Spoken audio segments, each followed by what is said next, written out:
सर्वमंगलमांगल्ये शिवे सर्वार्थसाधिके शरण्ये त्र्यंबके गौरी नारायणी नमोस्तुते।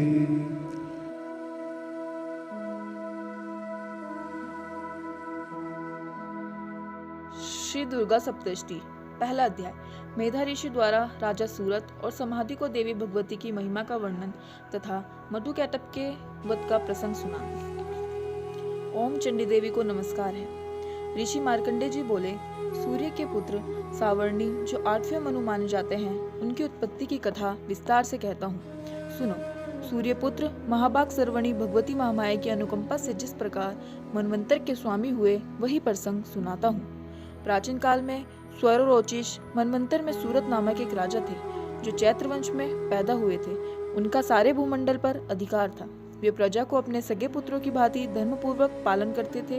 तो भी उस समय कोला विध्वंसी नाम के क्षत्रिय उनके शत्रु बन गए। राजा सूरत की दंड नीति बड़ी प्रबल थी। उनका शत्रुओं के साथ संग्राम हुआ। यद्यपि कोला विध्वंसी संख्या में कम थे, फिर भी राजा सूरत युद्ध में उनसे हार गए। तब वे युद्ध भूमि से अपने नगर को लौट आए और केवल ही अपने ही नगर के राजा होकर रहने लगे। परंतु वहां पर भी उनके प्रबल शत्रुओं ने राजा सूरत पर आक्रमण करके उनकी सेना और उनके धनकोष को छीन लिया। राजा का बल क्षीण हो गया था, इसलिए उनके दुष्ट, बलवान एवं दुर्मात्मा मंत्रियों ने वहां उनके अपने नगर में भी राज के सेना और खजाने को छीन लिया। सूरत का प्रभाव नष्ट हो चुका था, इसलिए वे शिकार खेलने के बहाने घोड़े पर सवार होकर वहां से अकेले ही एक घने जंगल की ओर चल दिए। वहां पर उन्होंने ब्राह्मणों में श्रेष्ठ मेधा मुनि का आश्रम देखा, जहां अनेकों हिंसक जीव अत्यंत शांत भाव से रहते थे।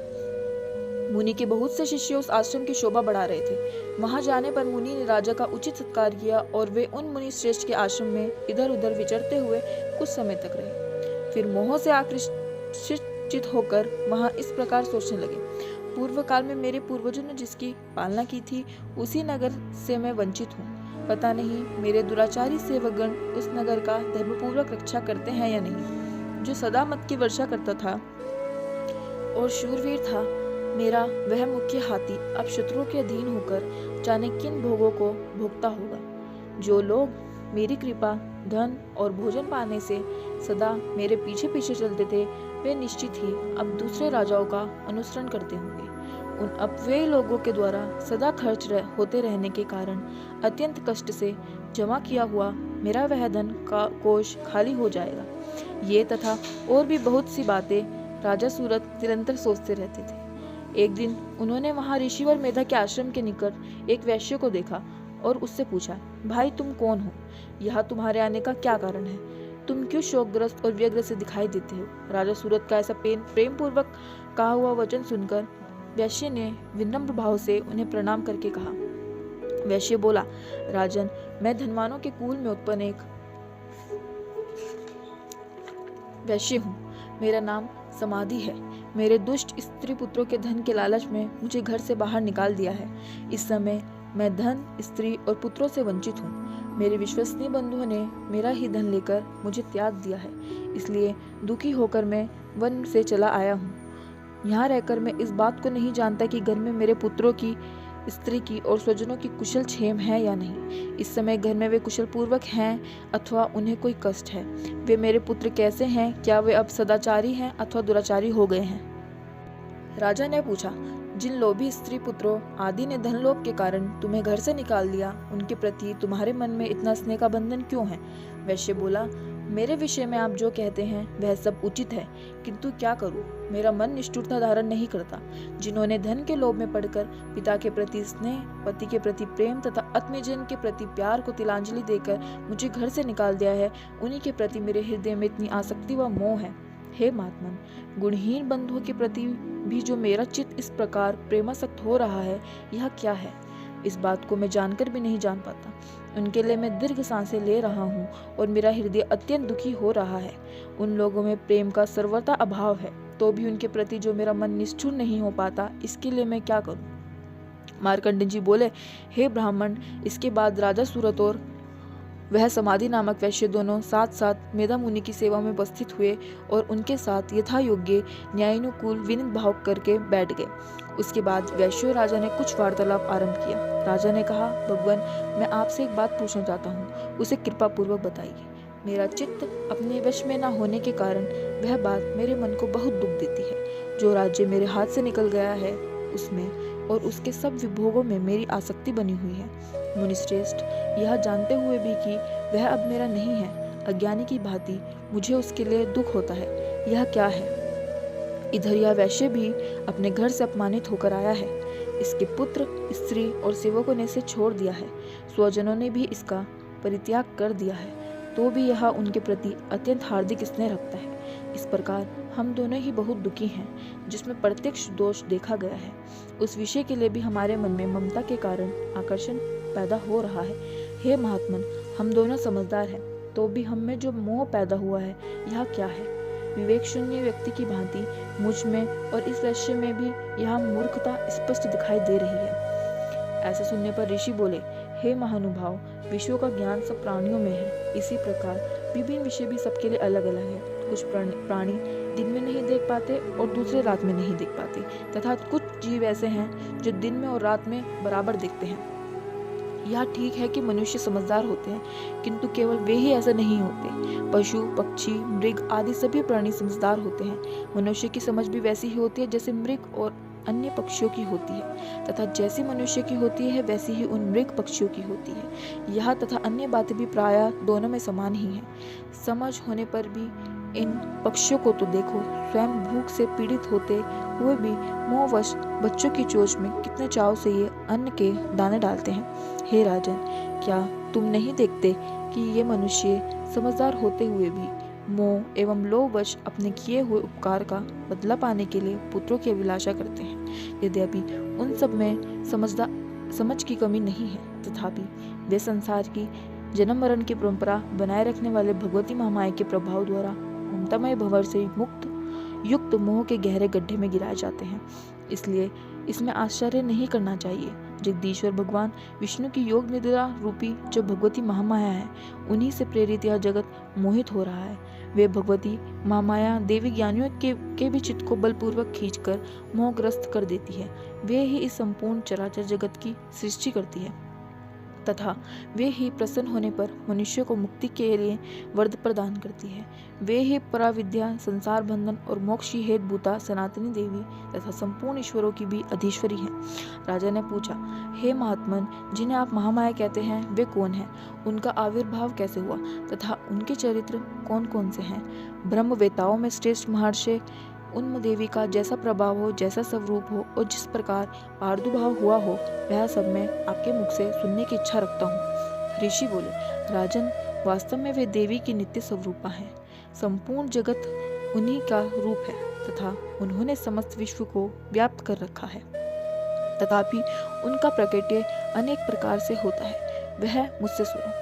यद्यपि वे नित्य और अजन्मा है, तथापि जब देवताओं का कार्य सिद्ध करने के लिए प्रकट होती हैं, उस समय संसार में उत्पन्न हुई कहलाती हैं। कल्प के अंत में जब संपूर्ण जगत महाप्रलय में निमग्न हो रहा था और सबके प्रभु भगवान विष्णु शेषनाग की शैया पर योग निद्रा का आश्रय ले सो रहे थे, उस समय उनके कानों के मैल से दो भयंकर असुर उत्पन्न हुए, जो मधु और कैटप के नाम से विख्यात थे। वे दोनों ब्रह्मा जी का वध करने के लिए उद्यत हो गए।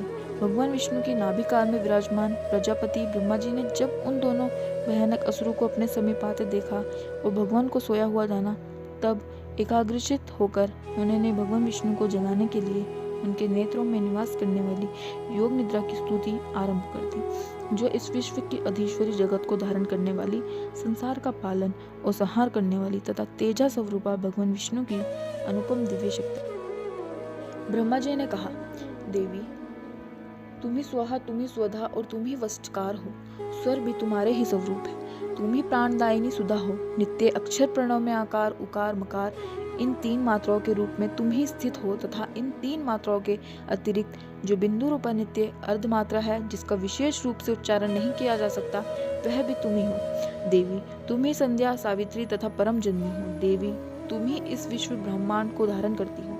तुमसे ही इस जगत की सृष्टि होती है, तुम्ही से इसका पालन होता है और सदा तुम ही कल्प के अंत में सबको अपना ग्रास बना लेती हो। जगन्मय देवी, इस जगत की उत्पत्ति के समय तुम सृष्टि रूपा हो, पालन काल में स्थिति रूपा हो तथा कल्पांत के समय संहार रूपा धारण करने वाली हो। तुम ही महाविद्या, महामाया, महामेधा, महास्मृति, महामोह रूपा, महादेवी और महासुरी हो। तुम ही तीनों गुणों को उत्पन्न करने वाली सबकी प्रकृति हो। भयंकर काल रात्रि, महारात्रि और मोहरात्रि भी तुम ही हो। तुम ही श्री, तुम ही ईश्वरी, तुम ही ह्रीम और तुम ही बोध स्वरूपा बुद्धि हो। लज्जा, पुष्टि, तुष्टि, शांति और क्षमा भी तुम ही हो। तुम खड़ग धारिणी, शूल धारिणी, घोर रूपा तथा गदा, चक्र, शंख और धनुष धारण करने वाली हो। बाण, भुषुंडी और पारिक, ये भी तुम्हारे अस्त्र हैं। तुम सौम्य और सौम्यतर हो। इतना ही नहीं, जितने भी सौम्य एवं सुंदर पदार्थ हैं उन सब की अपेक्षा तुम अत्यधिक सुंदरी हो। पर और अपर सबसे परे रहने वाले परमेश्वरी तुम ही हो। सर्वस्वरूप देवी, कहीं भी सत असत रूप जो कुछ वस्तुएं हैं और उन सब की जो शक्ति है वह तुम ही हो। ऐसी अवस्था में तुम्हारी स्तुति क्या हो सकती है? जो इस जगत की सृष्टि, पालन और संहार करते हैं, उन भगवान को भी जब तुमने निद्रा के अधीन कर दिया है तब तुम्हारी स्तुति करने में कौन समर्थ हो सकता है? मुझको, भगवान शंकर को तथा भगवान विष्णु को भी तुमने ही शरीर धारण करा है, अर्थात तुम्हारी स्तुति करने की शक्ति किसमें है? देवी, तुम तो अपने इन उदार प्रभावों से ही प्रशंसित हो। ये जो दोनों दुर्धर्ष असुर मधु और कैटभ है, इनको मोह में डाल दो तथा जगदीश्वर भगवान विष्णु को शीघ्र जगा दो। साथ ही उनके भीतर इन दोनों भयानक महासुरों को मार डालने की बुद्धि उत्पन्न कर दो।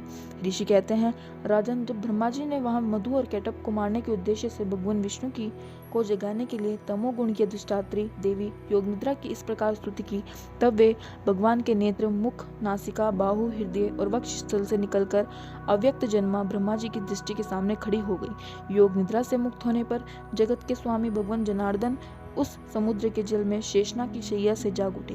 फिर उन्होंने उन दोनों असुरों को देखा। वे दुष्टात्मा मधु और कैटभ अत्यंत बलवान और प्रकर्मी थे और क्रोध से लाल आंखें किए ब्रह्मा जी को खा जाने के लिए उद्यत हो रहे थे।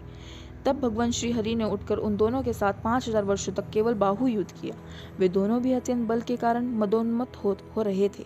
इधर महामाया ने भी उन्हें मोह में डाल रखा था, इसलिए वे भगवान विष्णु से कहने लगे, हम तुम्हारी वीरता से संतुष्ट हैं, अतः तुम हम लोगों से कोई वर मांग लो। श्री भगवान बोले, यदि तुम दोनों मुझ पर प्रसन्न हो तो तुम दोनों मेरे हाथ से मारे जाओ। बस इतना सा ही मैंने वर मांगा है, यहाँ दूसरे किसी अन्य वर्ग से क्या प्रयोजन। ऋषि कहते हैं, इस प्रकार धोखे में आ जाने पर जब उन्होंने संपूर्ण जगत में जल ही जल देखा, तब दोनों असुरों ने कमल नयन भगवान से कहा, जहाँ पृथ्वी जल में डूबी हुई ना हो, अर्थात जहाँ सूखा स्थान हो, वहीं हमारा वध होवे। ऋषि कहते हैं, तब तथास्तु कहकर शंख, चक्र और गदा धारण करने वाले भगवान ने उन दोनों के मस्तक अपनी झांग पर रखकर चक्र से काट डाले। इस प्रकार जो देवी महामाया ब्रह्मा जी की स्तुति करने पर स्वयं प्रकट हुई थी, अब पुनः तुमसे उनके प्रभाव का विस्तृत वर्णन करता हूँ, सुनो। श्री मार्कंडेय पुराण के अंतर्गत देवी महात्म्य में मधु कैटभ नामक पहला अध्याय पूर्ण हुआ।